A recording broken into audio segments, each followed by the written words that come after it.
तो भाई इस वीडियो में मेरे पास यहाँ पे 10 से 15 न्यूज़ है या फिर उससे भी ज़्यादा न्यूज़ है। देखो गाजा, फलस्तीन, ईरान, जितनी भी लड़ाई चल रही है सारी मिडिल ईस्ट की एक एक करके आपको न्यूज़ बताने वाला हूँ। सबसे पहले तो आपको बताऊँ, आज फिर से यहाँ पे गाजा के अंदर एक बड़ा सा हमला हुआ है। 50 से ज़्यादा लोग यहाँ पे मर चुके हैं उसके अंदर।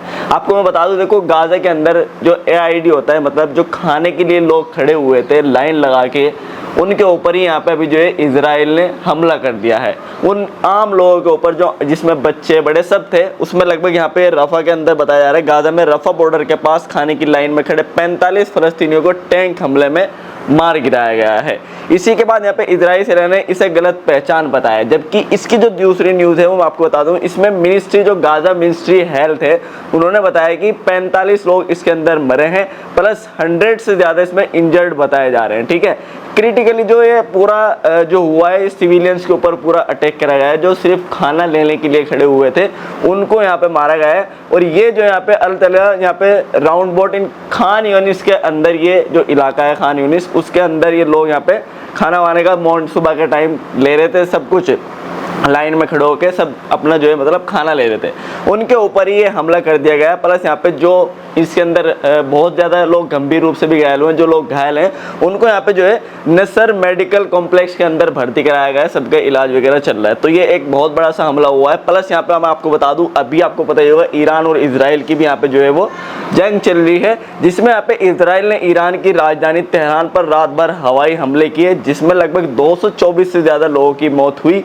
और 1200 से ज़्यादा लोग घायल जो है हुए हैं। जो लोग यहाँ पे अस्पतालों में इमरजेंसी लागू कर दी गई है। सारी न्यूज़ जो है मेरे पास सोर्स के थ्रू है, मैं कोई भी मतलब ऐसी न्यूज़ नहीं बता रहा कि आपको उठा के बता दी कहीं से भी। अल जजीरा, रॉयटर्स, मतलब जितने भी यहाँ पे ये times of Israel, New York times, तो इन सी सब की मैं आपको न्यूज़ बताऊँगा। कोई भी ऐसी न्यूज़ नहीं बताऊँगा कि भाई कुछ फेक मैं आपको उठा के दे रहा हूँ। ठीक है, तो सबका सोर्स है, उससे ही मैं आपको ये न्यूज़ दे रहा हूँ सारी की सारी। ठीक है, तो तेहरान के अंदर भी यहाँ पे इजराइल ने हमला करा है। इसी के जवाब में यहाँ पे जो है ईरान ने भी इजराइल पर लगभग 300 से ज़्यादा मिसाइलों और ड्रोन यहाँ पे दागे, जिसमें लगभग यहाँ पे देखो अगर आप, जिसमें तेल अवीव और जो हाइफा इलाका है यहाँ पे इजराइल का, उसमें बड़े धमाके हुए, कम से कम 24 लोग मारे गए और प्लस यहाँ पे इसके अंदर बहुत ज़्यादा लोग, लगभग 500 करीब घायल भी हुए हैं।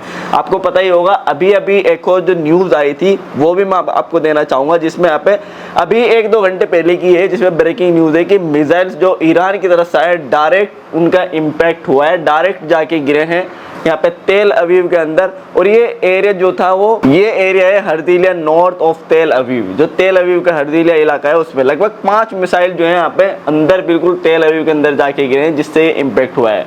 तो लगभग 24 लोग इसमें मरे हैं और बहुत ज़्यादा लोग घायल हुए हैं। ये तो ऑफिशियल रिपोर्ट है जिसमें बताया जा रहा है कि 24 मरे हैं, अब बाकी का पता नहीं कितने मरे होंगे। ठीक है, तो ये अभी अभी ताज़ी एक और मैं आपको रिपोर्ट बता रहा था, इसके अंदर जो यहाँ पे तेल अवीव के अंदर जो ईरान के मिसाइल है वो जाके गिर चुके हैं, जबकि ईरान ने 300 से भी ज़्यादा यहाँ पे जो है मिसाइलों से हमला करा था। वहीं मैं आपको बताऊं तो ईरान की मिलिट्री जनरल अली शादमानी को इजराइल ऑपरेशन में मार गिराया गया है, जिस वजह से ईरान के अंदर और ज्यादा गुस्सा भड़क उठा है। और आपको पता ही है लगातार यहाँ पे जो है इधर से भी हमले हो रहे हैं तो उधर से भी हमले हो ही रहे हैं। तेहरान के अंदर अगर मैं आपको बताऊं तो तेहरान में स्कूल, बैंक और बाजार बंद कर दिए गए और 3 लाख से ज्यादा लोग शहर यहाँ पे छोड़ चुके हैं। हाईवे पर लंबा ट्रैफिक जाम लगा हुआ है पूरी तरीके से, जो इलाका है वो मतलब लोग जा ही रहे हैं छोड़ छोड़, क्योंकि भाई लगातार हमले हो ही रहे हैं तेहरान के अंदर, तो लोगों ने छोड़ना भी स्टार्ट कर दिया है। अमेरिका ने पर्शियन गल्फ में अपने वॉरशिप और यहाँ पे रिफ्यूलिंग प्लेन भेज दिए, जिसमें तनाव और बढ़ गया है। तो अमेरिका ने भी ये पूरा अपना प्लेन भेज के ये और तनाव को बढ़ाना स्टार्ट कर दिया है। G7 देशों ने भी कहा है कि भाई G7 जितने भी देश हैं, तो G7 देशों ने इजराइल का खुला समर्थन किया है और कहा है कि ईरान पूरे क्षेत्र की स्थिरता के लिए खतरा बन चुका है। तो ईरान और इजराइल को लेके जो G7 देश है वो पूरा खतरा बता रहे हैं और G7 देश इजराइल का साथ दे रहे हैं। वहीं मैं आपको बता दूं, फ्रांस के राष्ट्रपति मोरक्को ने नेतन्याहू को फोन पर बात करते हुए सीज फायर की जो है वो मांग की है। जो नेतन्याहू से उन्होंने बात करी कि उन्होंने बोला कि भाई सीज फायर कर लो, लेकिन इजराइल ने साफ कहा पहले ईरान की तरफ से खतरा हो रहा है, ईरान की तरफ से जो खतरा बन रहा है, फिलहाल जो वॉर चल रही है, पहले इसको पूरी तरीके से बंद करना पड़ेगा, उसके बाद सीज फायर के ऊपर बात होगी। जो फ्रांस के राष्ट्रपति हैं उन्होंने बात करी थी नेतन्याहू से, लेकिन उन्होंने साफ मना कर दिया। ठीक है, तो अल जजीरा की रिपोर्ट में मैं आपको बताऊं, अल जजीरा की रिपोर्ट में दावा किया गया है कि इजरायली मिसाइलों ने ईरानी यहाँ पे स्टेट टीवी को निशाना बनाया, जिसमें कई पत्रकारों की मौत हो गई है। अब ये सारी न्यूज़ देखो, 24 लोगों की मौत बताई गई, प्लस यहाँ पे ये भी न्यूज़ निकल के आ रही है जो अल जजीरा की रिपोर्ट है, ये दावा भी किया जा रहा है। ठीक है, जिसमें कई यहाँ पे जो टीवी है, इजराइल के जो टीवी एंकर्स वगैरह हैं, उनमें पत्रकारों की मौत हुई है।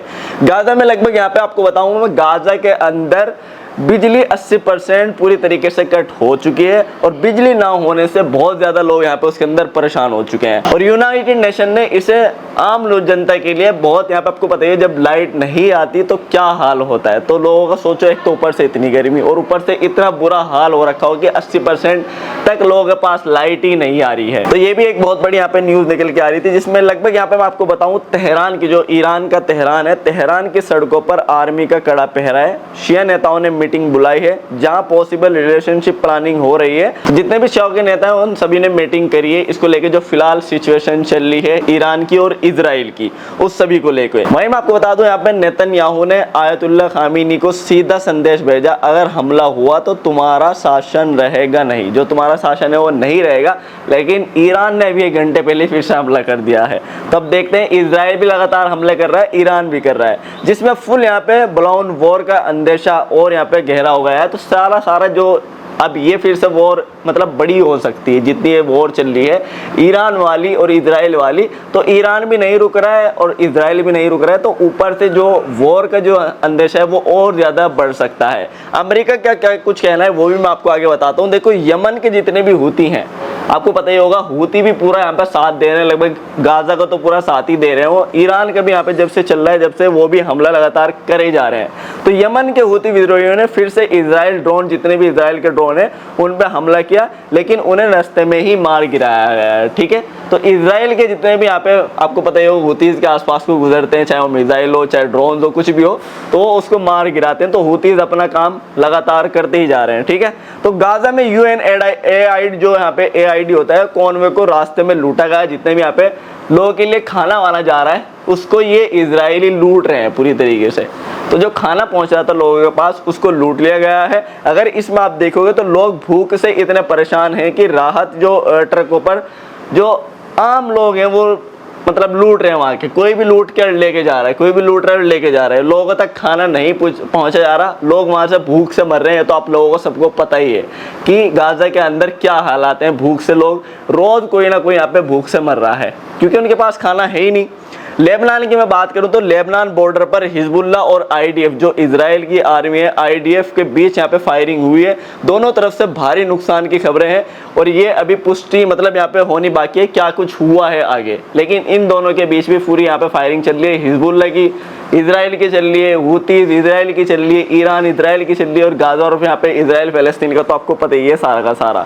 अब बात करते हैं यहाँ पे भाई अमेरिका ने क्या कुछ करा है इसके बीच में। तो आपको पता ही होगा, ट्रंप ने भी यहाँ पे, ट्रंप की तरफ से बयान आ रहा है कि ट्रंप ने तेहरान के तत्काल जितने भी यहाँ पे खाली हैं, मतलब जो तेहरान है, तेहरान में लगभग 10 मिलियन लोग हैं, उनको बोला है कि वहां से सब उसको खाली कर दो। कब कितना बड़ा हमला हो जाए कुछ पता नहीं चलेगा। ठीक है, हालांकि अमेरिका ने इजराइल को हथियार और सैन्य सहायता जितनी भी है वो सैन्य अपने आर्मी से, और यहाँ पे जितने भी हथियार हैं आपको पता ही है शुरू से, ये अमेरिका जो है पूरी तरीके से इजराइल की मदद कर रहा है, और वो इजराइल के साथ है इसको लेके भी। लेकिन यहाँ पे आप देखोगे इस युद्ध में अमेरिका ने कि अभी तक वॉर डिक्लेयर नहीं करी कि हम ईरान से लड़ रहे हैं, तो अपनी तरफ से नहीं आया, लेकिन हो सकता है कभी भी इसका आ जाए। लेकिन जो अमेरिका के कुछ और लोग हैं, जो अमेरिका के सेनेटर होते हैं, उन लोगों ने अमेरिका को, लगभग 8 सेनेटर ने, जो अमेरिका के सेनेटर हैं, लगभग 8 सेनेटर ने अमेरिका को इस युद्ध में कूदने से मना करा है, क्योंकि इससे अमेरिका का, उन्होंने कहा है कि अमेरिका का अगर इसमें कूदते हैं, राष्ट्रपति डोनाल्ड ट्रंप इसके अंदर कूदना शुरू करते हैं, तो भाई उनका बहुत ज़्यादा यहाँ पे बहुत ज़्यादा डॉलर्स का नुकसान होगा, और बहुत ज़्यादा लोगों के जान जाने की इसमें अंदेशा होगा, बहुत ज़्यादा आम लोग इसके अंदर मारे जाएंगे। तो जो अमेरिका के 8 सेनेटर हैं, अमेरिका को, राष्ट्रपति को उन्होंने ये सुझाव दिया है कि आप इसमें वॉर के अंदर मत उतरो, लेकिन अगर आप अमेरिका खुद नहीं लड़ रहा है तो इजराइल की पूरी तरीके से मदद तो कर ही रहा है, चाहे वो वेपन से हो चाहे आर्मी से हो, ठीक है। तो फिलहाल तो यही कुछ यहाँ पे कई सारी न्यूज निकल के आ रही थी, जितनी भी ताज़ा अपडेट थे वो सारे के सारे मैंने आपको दे दिए हैं, सब कुछ आपको पता चल गया होगा। तो मैं और भी ऐसी वीडियोस आपको ला के देता रहूँगा, प्लस आपको शॉर्ट्स वीडियोस के थ्रू भी कई सारी वीडियोस मिलती रहेंगी, जो कुछ हो रहा होगा छोटी छोटी वीडियोस में डालता रहूँगा, आप शॉर्ट्स भी देखते रहिए। और लॉन्ग वीडियो भी आपको एक डेली लॉन्ग वीडियो या 2 डेली लॉन्ग वीडियो भी आपको देखने को मिलेगी, जिसमें मैं आपको 10 से 15 न्यूज़ सारी मिडिल ईस्ट, ईरान, इजराइल ये सब देने वाला हूँ। तो चैनल को सब्सक्राइब करके रखो, वीडियो को कर दो लाइक। तो बस ये थी वीडियो, थैंक यू।